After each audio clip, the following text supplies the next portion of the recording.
So my friend came up to me in the past and was like, my old iPhone 6 is slowing down. And I was like, hey, there's no way your iPhone 6 is slowing down because the iPhone 6 is still a well-capable device. It can still pretty much handle everything iOS can throw at it. But it turns out they were not lying. It actually turns out that person was telling the truth. It looks like Apple is purposely slowing down older iPhones. And here's what Apple had to say about that. Our goal is to deliver the best experience for customers, which includes overall performance and prolonging the life of their devices. Lithium-ion batteries become less capable of supplying peak current demands when in cold conditions, have a low battery charge, or as they age over time, which can result in the device unexpectedly shutting down to protect the electronic components. Last year, we released a feature for iPhone 6, iPhone 6s, and iPhone SE to smooth out the instantaneous peaks only when needed to prevent the device from unexpectedly shutting down during these conditions. We've now extended the feature to iPhone 7 with iOS 11.2 and plan to add support for other products in the future.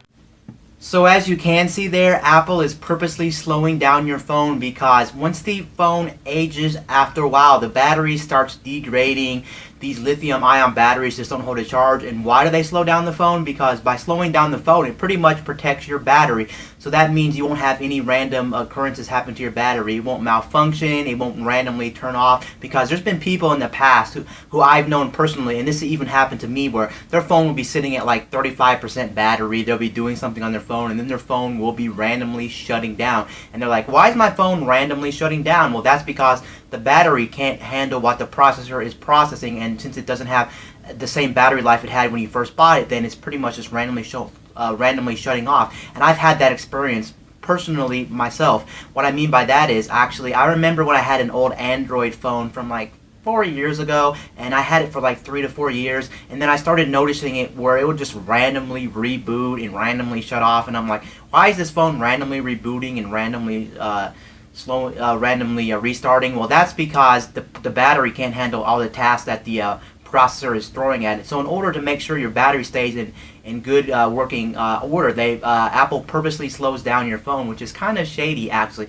My question to Apple is, why is Apple actually not telling the consumers? It's one thing to do this, but it's also one thing to do this behind people's backs. So you mean they just finally came out about this news that they're actually slowing down phones, but they won't actually tell their consumers? They're actually hiding it behind their own business. This is just not good practice from Apple not to tell their own consumers. At least they can tell their own consumers. I actually have an idea that I think that this whole slowing down phone thing actually has something more to do than not just slowing down your phone to protect its battery. I actually think that Apple is doing this as well so they can try to force you to buy a new phone. So maybe you'll notice this lag, this stuttering, this slow performance, and be like, hey, maybe it's time for me to upgrade. I just can't handle this slow performance anymore, and it's time for me to upgrade. So they're kind of coming out to kind of justify it, but then again, there's probably other means behind them slowing down this phone. It's kind of a shame that when you buy these devices, for instance, like the iPhone or any Android phone,